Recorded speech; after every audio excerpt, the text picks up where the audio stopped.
I'm about to introduce the 10-minute presentation. In fact, I'm not going to introduce it, I'm going to give it.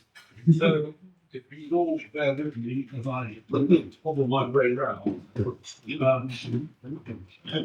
All right, yeah, I can do it. Comment.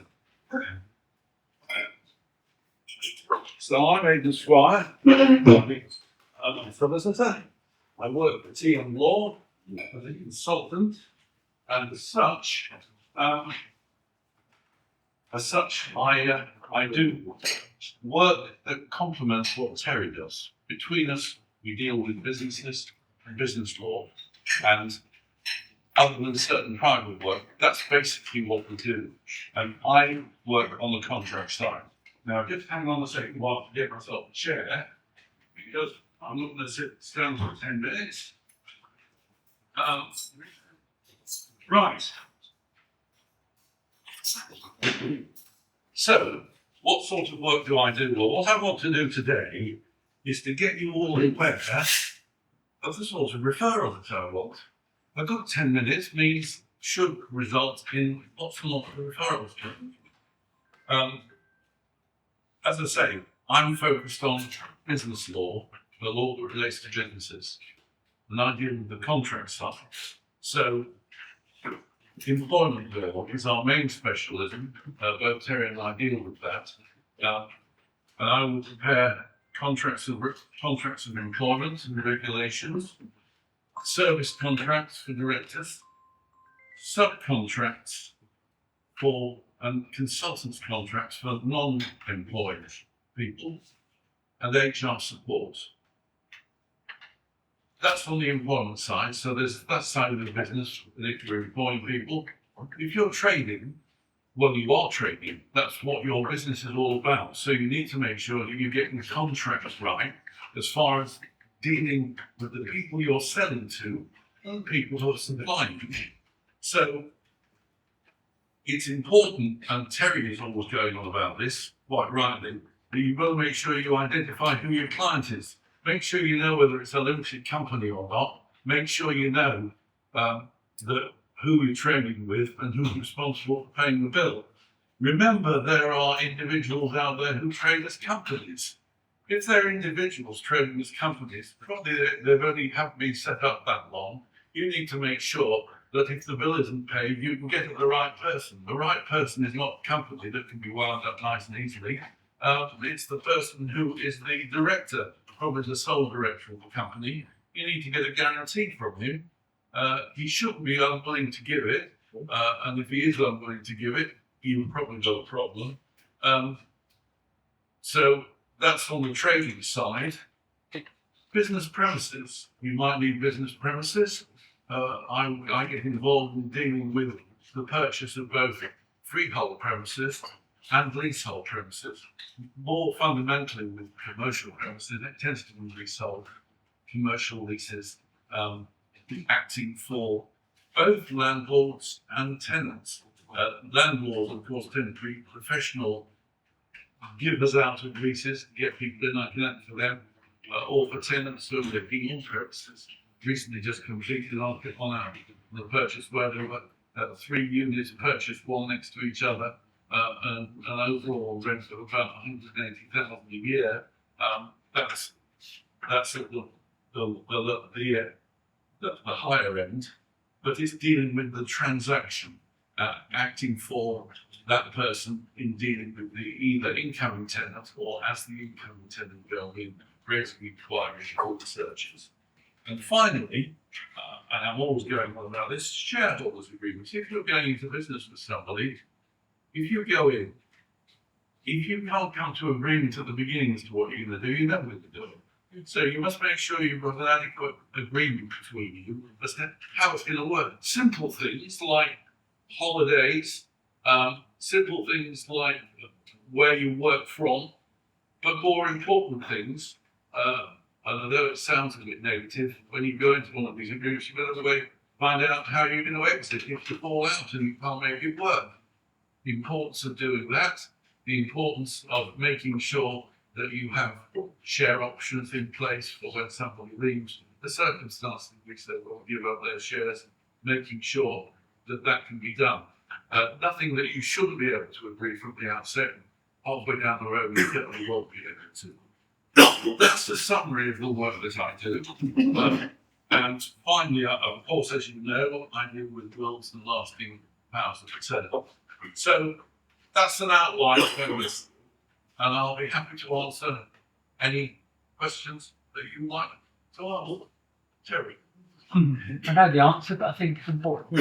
If someone's looking to take a lease out on premises, why should they bother instructing an expensive person like you to do it? Well, Expensive.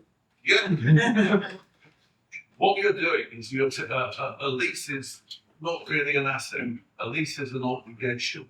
It's a series of obligations. It'll probably be 60 odd pages of obligations for you as the tenant. It's what you've got to pay, when you've got to pay it. It's the obligations you've got to maintain it and keep it in good repair, decoration, things like that. And what happens when it comes to an end? Are you a protected tenant? Or when the lease comes to an end, will it come to an end that you will not be in a good negotiating position?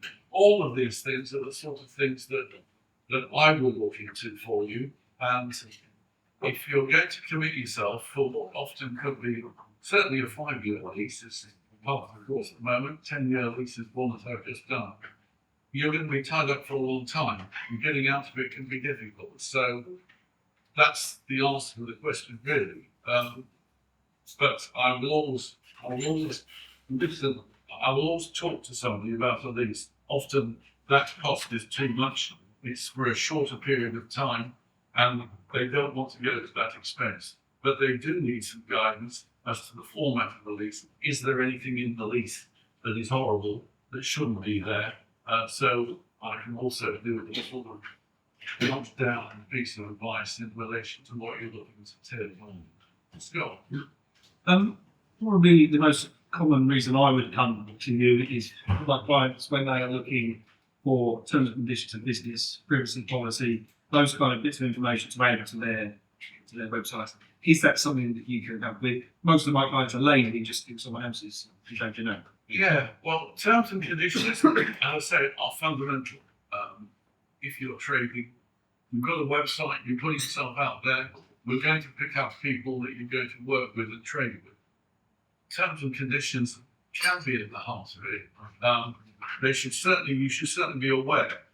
I try not to invent the wheel with terms and conditions. Genuinely, people want to spend the right amount on getting it done, but they don't necessarily be totally over the top in what we go through. I obviously have a series of terms and conditions that I use and apply to businesses. And the trick with most of the contracts that companies that I will get people to enter into, whether that's employment contracts, terms and conditions, leases, most of the clauses are pretty well standard. The trick are the half a dozen clauses that need to go in to reflect what you actually agreed. You need to know you've got something basic working there. I normally say to any client who is looking to have some terms and conditions used, have a look out in the market and see what your competitors are doing. That's always a starting point. Again, no point in reinventing the wheel, but at the end of the day, that's a guide. But my drafting comes in is when I've got what you're looking to achieve, what you're afraid of, what your competitors are doing, and that's when I put it together. The process tends to be one of collect the information, produce some sort of draft, and then talk to the client about it and run through it. So that the first stage is me collecting, the second stage is me providing a draft, and then the third is, and the important one, is going through that document and making sure it does what it's supposed to do, making sure I haven't misunderstood something. My problem tends to be that an awful lot of clients say, oh, well, could you just look at this and make sure it's okay? And the answer is, I've got no idea whether it's okay, because I need some input from you. I unlike a doctor who will say, well, take this tablet and take that tablet and you should be fine, or have a stitch in your finger will be all right. I have got to get, I'm going to take you with me. Dare I say, you're on a journey. But that is the journey that we've got to go through, because at the end of the day, you've got to understand what you're entering into. And that's my job, to get you to that stage. And that's true for all of these contracts, for employment contracts, for trading contracts, for taking on leases, for shareholders' agreements. But it's also true for wills. Again, I want to know what you want to do, and then I've got to try and achieve it for you. And so again, it is a process of you informing, me producing a draft, looking through that draft, and working to get it forward. Shannon. So you and Terry worked together. How did that relationship form? That formed because we worked together at the same firm for several years. Terry was on the litigation side, and I was on the commercial contract side. And we just found ourselves working together. And we still, I mean, at the end of the day, we do compliment each other. We talk about cases and rehearse them in front of each other. We both have a wealth of experience in employment law, which is at the heart of what we do. But we also do a lot of the areas that I have clients in that fall out. Terry will have to deal with the litigation, and so we have to work together. And that's just what we came together as a result of Terry setting up and the firm that we were going under, and we just worked out. We worked together sensibly. Yes, John. Thank you. As normal business people out there, how important is LPAs to people? Sorry, John. Because we're all business people out there, how important is it for us to have LPAs? Yeah, it is. The problem with LPAs is it's a lasting power of attorney where you give someone the ability to represent you both as to finance and to health and welfare. The importance is that you should do it when you still have mental capacity. Because the whole point of an LPA is once you lose your mental capacity, it kicks in. What can bring on lack of loss of mental capacity? Well, old age can certainly do it, but don't be mistaken. When you get run over by a bus, you'll probably lose a lot of mental capacity. You'll need help. You'll need somebody to manage your affairs and your accounts. It's something you should always be doing. It's a bit like wills. Well, I'll make a will later. The prime time for making a will is if you've got the moment you have your first chance. That's when you've got to start looking ahead. What happens if both of us get wiped out? Car crash. How are we going to deal with that? Who's going to look at? We're all worth an awful lot of debt because we've got insurance policies, we've got things that mature, and we've got children suddenly dependent on us. There are grandparents, but there are also friends that's making decisions about who will look after them if there is that disaster, and that's terribly important. And so I'm going to see somebody on Friday, well, an LPA, and they're quite a young couple, but they quite rightly recognise that if something happens, and they lose capacity, that's it. Maybe we could sit here all day and ask you question. Afraid we're out of time. Thank you very much for a really interesting 10 minutes.